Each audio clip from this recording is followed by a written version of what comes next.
Hey guys, this is Krystal from Krystal Violet Designs, and this is the first episode of What Can I Use? And it's going to be number one of hopefully a lot of different episodes that are going to explain what you can and cannot use in resin or on the outside of resin and stuff like that. So I hope it helps a lot of you and answers a lot of questions.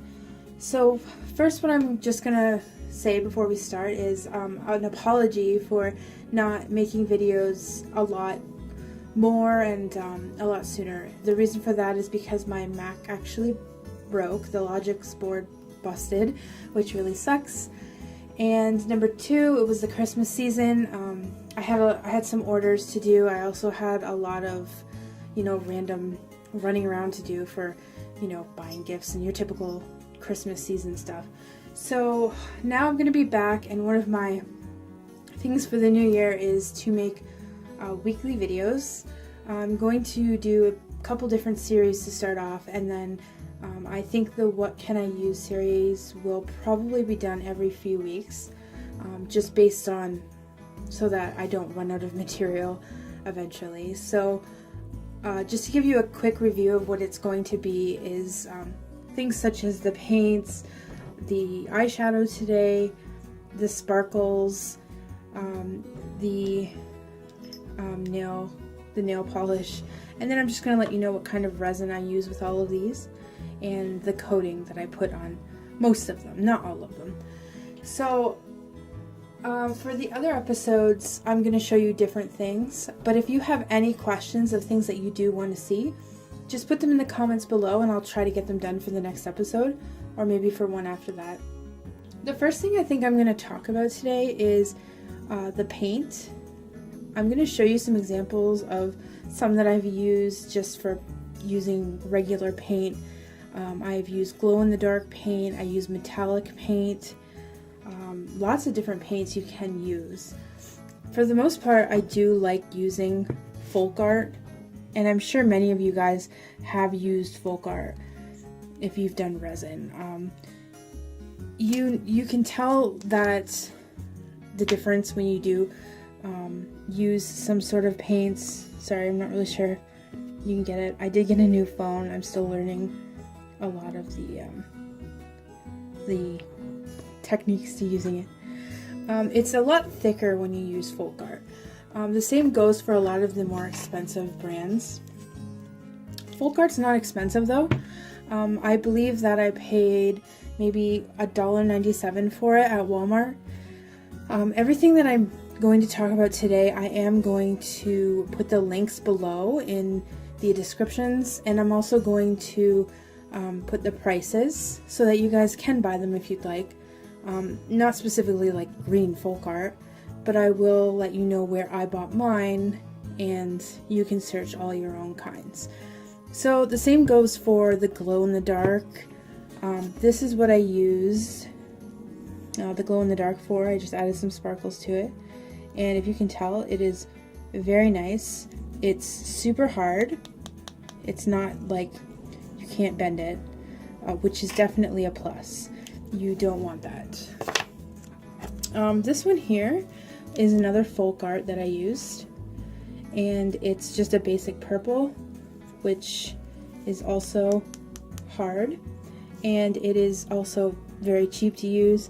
When you put it in, you only put in, a drop, mix it around, make sure it's like well mixed, and then you're fine. So you don't need much.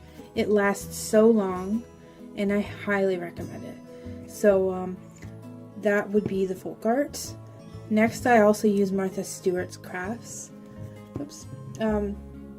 They are a little bit more pricey. I got mine at Michael's. You can buy them at Walmart. You can buy them in big packs. I bought this in a big pack. This is the metallic series, which I personally love. It is gorgeous. As you can see, it's just very, very nice. You barely need anything added to your resin, and then it just turns it that exact color. It's really gorgeous, and I have that in almost every color. I have about 20 of them. So there's pink and purple and blue. This is the teal, I guess you could say, the aqua or teal that comes with it. And I don't know if you guys can really tell, or if I can zoom in kind of on it there, but it does have like sparkly to it because it's metallic, and it is gorgeous. I just love it so much. I used it on this one, and I purposely wanted to make it so that it was somewhat, you know, not see-through, but I guess a little bit see-through. There we go.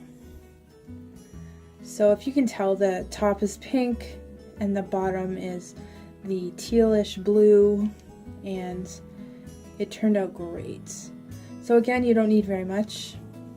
Just kind of figure it out with eye, and you get the drift. So highly recommend these as well.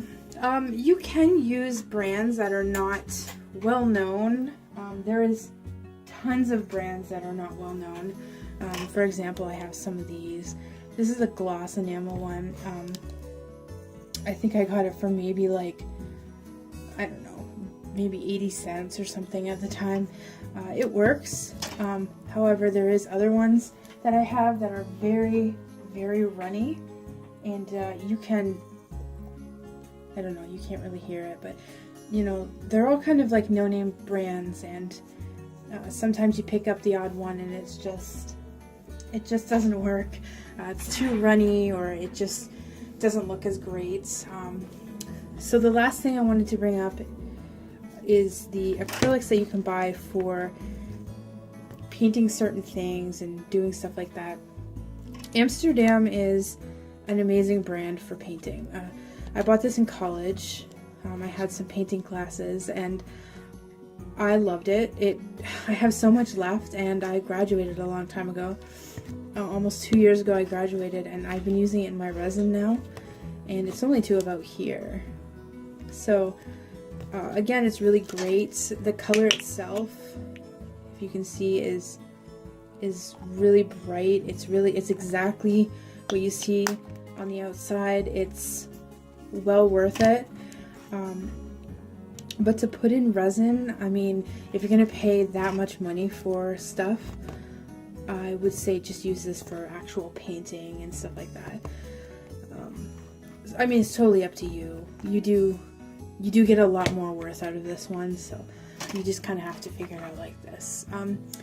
Now, what not to use for doing paint-wise inside of your resin is stuff like watercolor.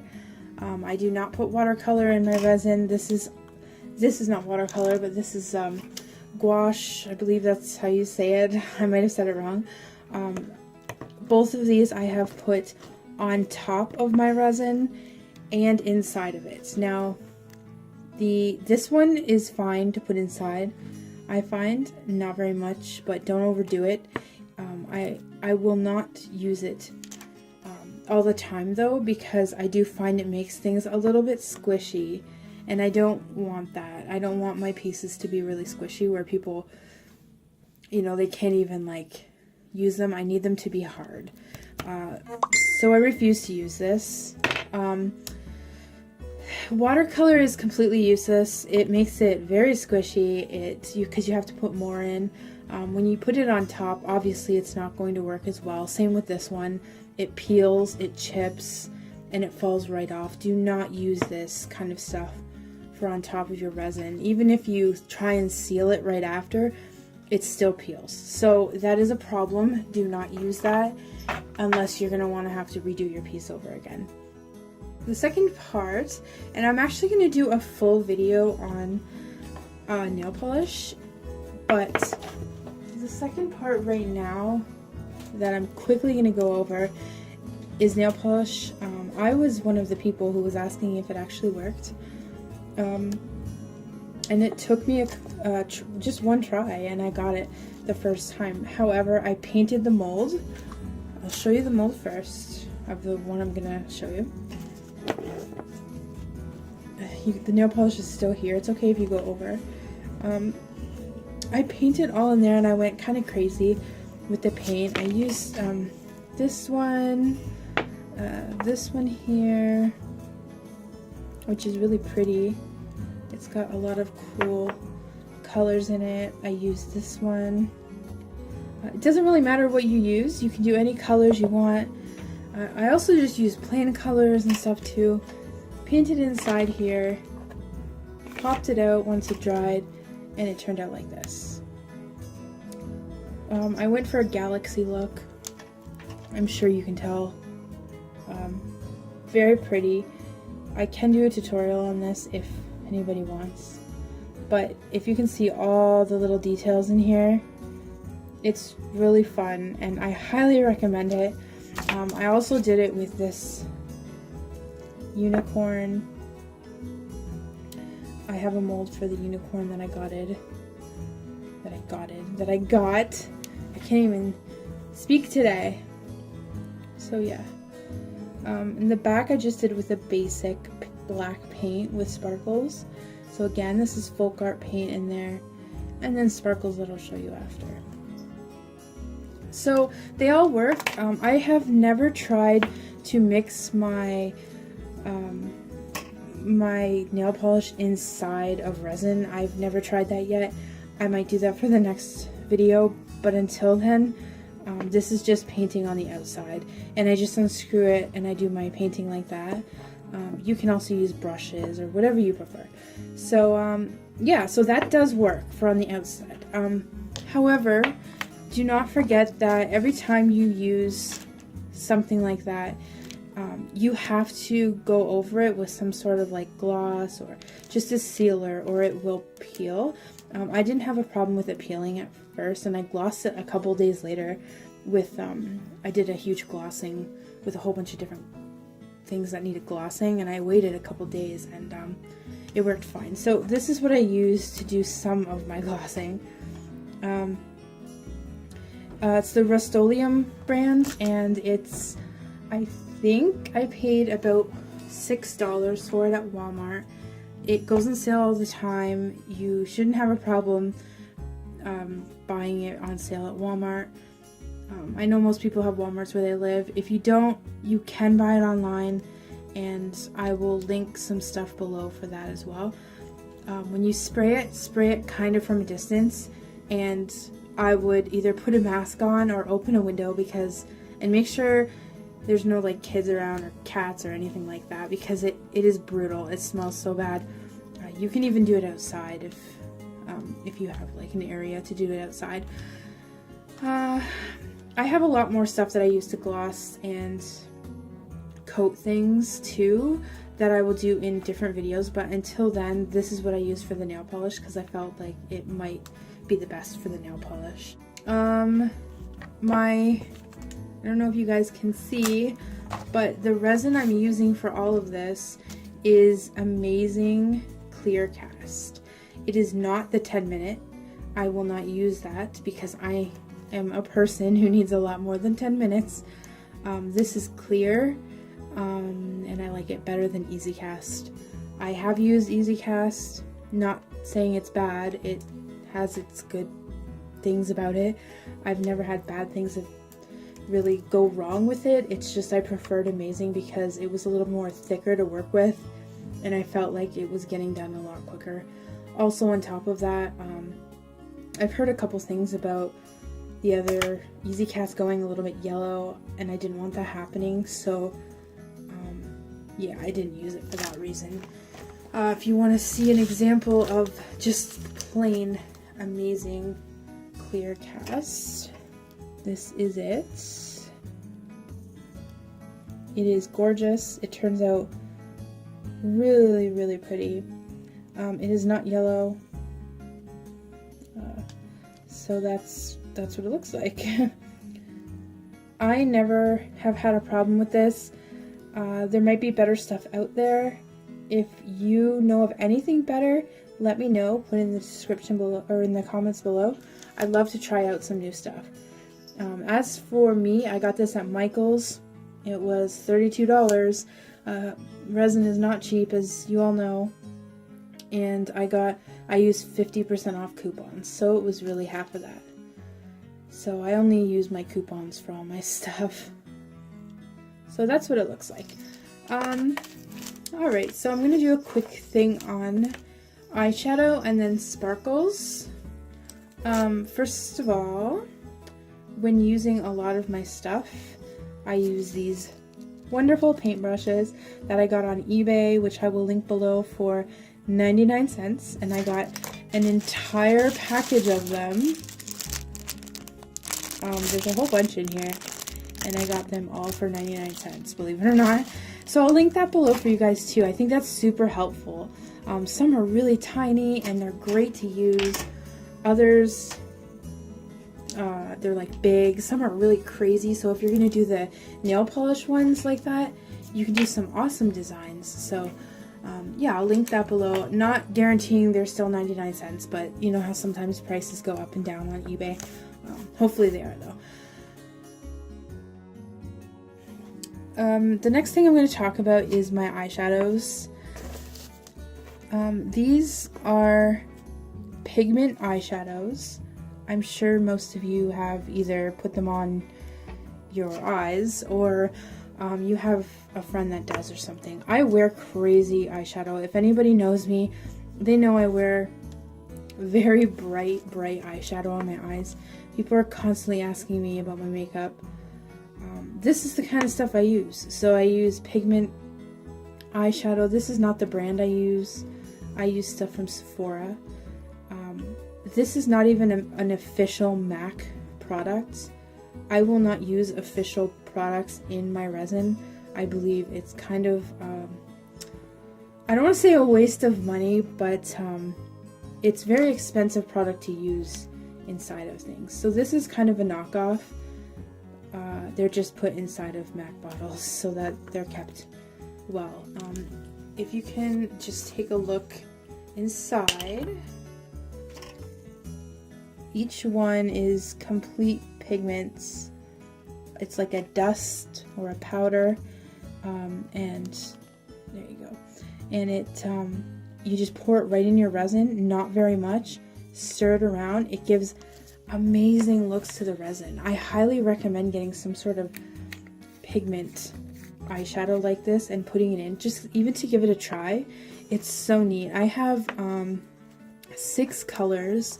I buy them from somebody locally. She pours them into these containers for me, and I think she does it for she did all 6 for like $20 or something. It's amazing for me because it's cheap, it's great. If I could get all of you guys the link for her, I would, but she's just kind of does it locally. But she does get a lot of her stuff on eBay, so maybe I can talk to her and ask her. When you put it in things, this is all I have on me right now to show you, but if you can see the color in that, it's just gorgeous. And it really shines. This is not the best piece to show you. I've done some amazing pieces with this, but this still gives you the idea of what it really looks like. So again, highly recommended. Definitely give it a try if you can find any that's cheap enough. I wouldn't go out buying $50 makeup per bottle to put in your stuff, but I would definitely give it a try. So yeah, here's another piece that I used with it. Oops. It's definitely, you can definitely really notice the color. So when you're doing something like this, is really pretty yellow. It really goes for the Batman logo. It's really nice. Alright, so the last, I believe, thing that I'm going to bring up is sparkles. Sparkles are really basic. I don't really think that any of you need a crazy explanation regarding sparkles. I think it's pretty basic for the sparkles. When I put particular sparkles inside of things, they will change the color of the item depending on how many sparkles you put in, such as this, for example.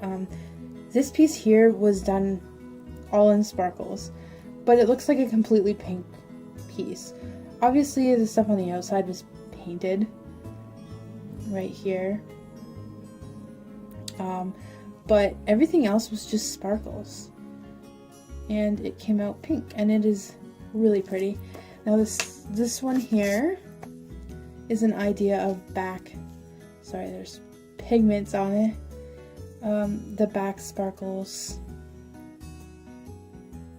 so you can put them in behind things. That's probably the most popular. Everyone knows that. This is when I mix it with the pink here was mixed with a glow in the dark folk art that I showed you guys. So I think that right there gives you a good example of that. This one as well was mixed with paint.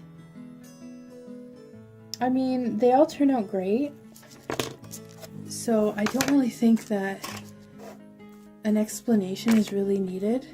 This one right here, these are the ones I love so much, but I don't love them more obviously than Reflections and Martha Stewart glitter. Those are all amazing.